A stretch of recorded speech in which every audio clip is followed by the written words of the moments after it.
There's an original character too, named Linkle. She looks quite familiar. Linkle is a girl who lives in a small village filled with cuckoos. Why don't you tell everyone what your name and alias is, or just your alias, whatever you're comfortable with.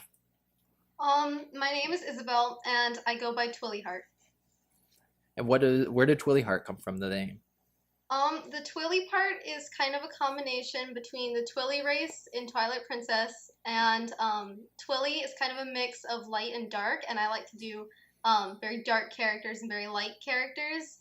And then the heart is because I put my heart into everything I do. Oh, that's awesome.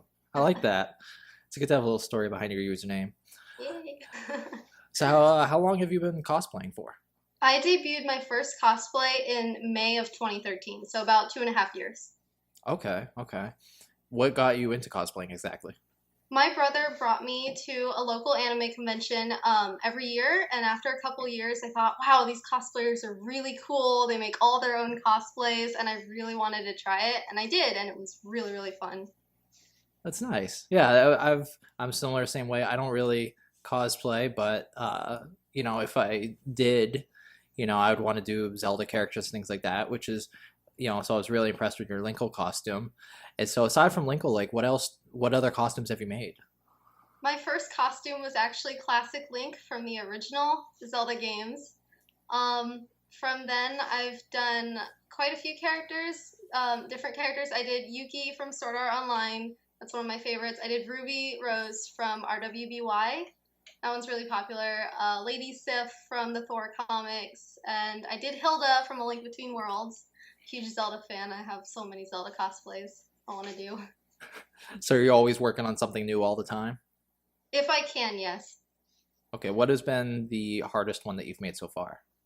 Oh my goodness, Yuki definitely from Sword Art Online. Everything in that outfit either had to have a trim, a lining, or some kind of embellishment sort of thing on it. How long does something like that take? I started Yuki maybe in January and got it done by May, so a handful of months, but I worked on it on and off. Okay. Like 2 to 3 months on that one. Mm-hmm. So, based on the number of costumes that you've done so far, what would you say your experience level is?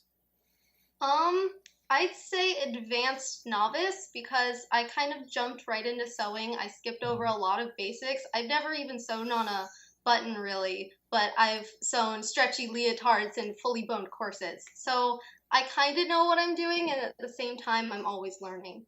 Okay. So what advice would you give, other novices who are jumping in for the first time? Would you suggest that they do it differently than how you did, or? I would start kind of with a point of reference. Like I always get a pattern and then I try to base my patterns off of that pattern. So always look to what is there, look to your resources, and always manage your time. That's the biggest thing because I have terrible time management. I'm usually finishing the morning of conventions. But yeah, so time management is definitely the big one. Okay. So how do you choose your costumes exactly? I am drawn to characters with cool designs and characters I have a connection with. So I might have a connection with a character, but I might not like the design. Like I like a lot of anime girls, but they're just in a school uniform.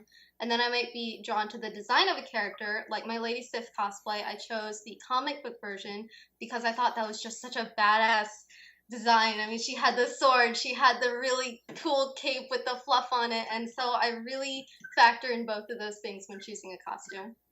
Okay. So with Linkle here, I take it was more of a design choice more than a connection because we don't really know anything about her at this time, or what would you say? It's more of a design choice. I mean, they described her as energetic, and she looks adorable, so she's probably going to be adorable, kind of like Lana.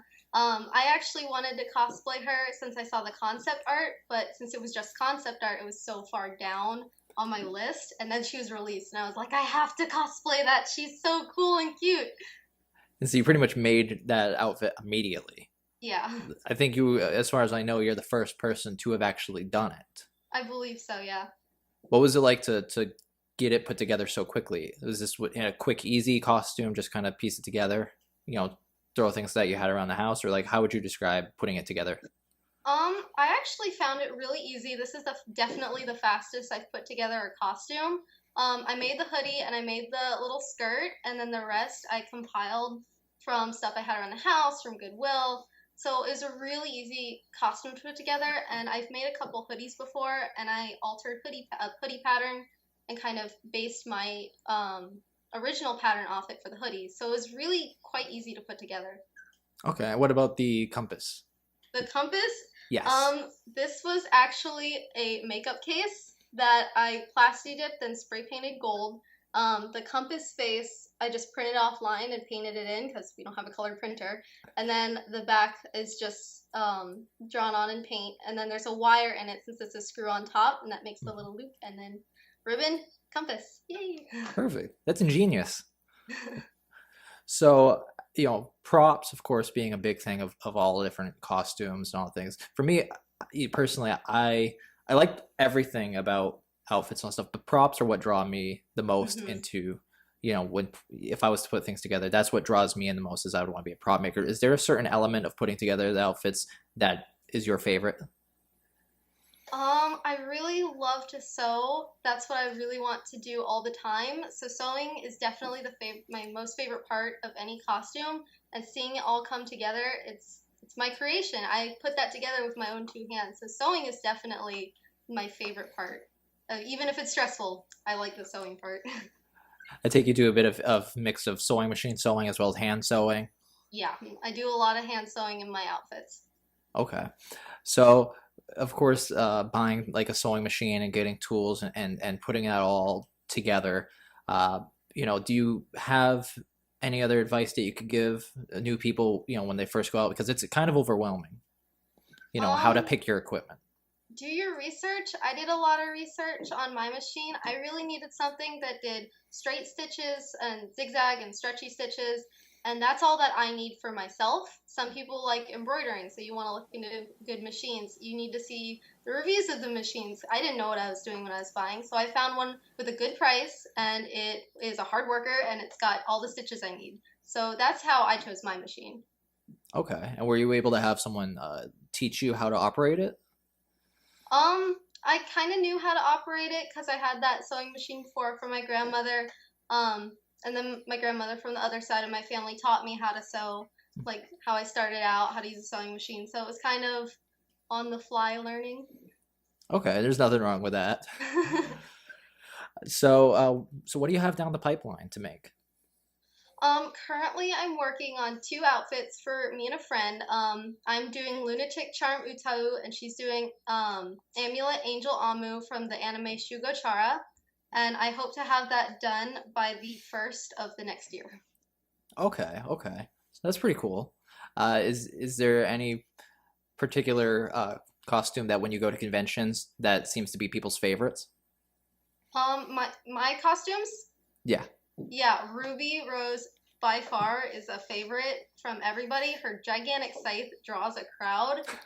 She's become so popular now, also the show, and I've been told I do a good Ruby, and I think she's really cute, so she definitely draws a crowd anywhere she goes, and it's really fun to wear her. So how do you, she does have a big scythe. I mean, how do you make something like that exactly? Well, that was actually my first prop. Ruby was my second cosplay. A friend of mine helped me figure out how to put a prop together, and all of it, the scythe head is made of wood, so it's very heavy, and then the body of it is PVC, and that rifle body is insulation foam, and I just put it together with my dad and my grandfather. There's nails in there on the wood head, or the wooden scythe head keeping it together. It's wrapped in duct tape on this body to get the color. It is very heavy, but it's also very sturdy. I've dropped that thing many times, and it does not break. Wow. How heavy are we talking? I'd say 10 to 15 pounds, maybe. Okay. It's got like 7 pieces of wood just on the head, and that's like plywood, maybe plywood. So it's pretty heavy. Okay.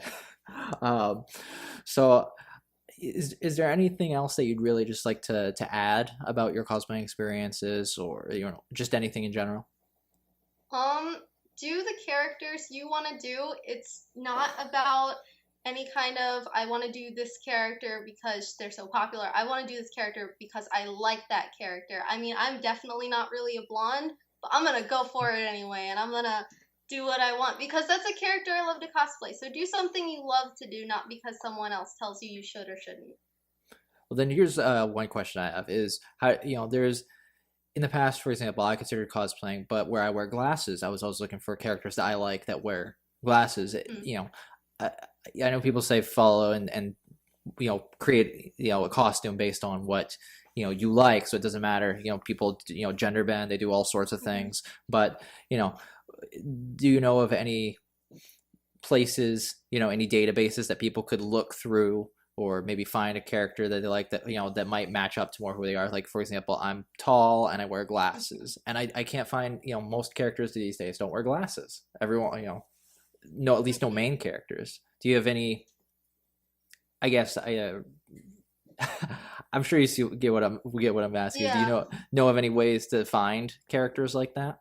I know there's a site called Anime Character Database. I've definitely flipped through it myself a couple times, looking for characters I can do with my own look. I have super long brown hair, but there's not a lot of characters that actually have super long brown hair because they usually have bangs or they have a different length than mine. So that's a good way to look at all these different characters, minor characters, major characters.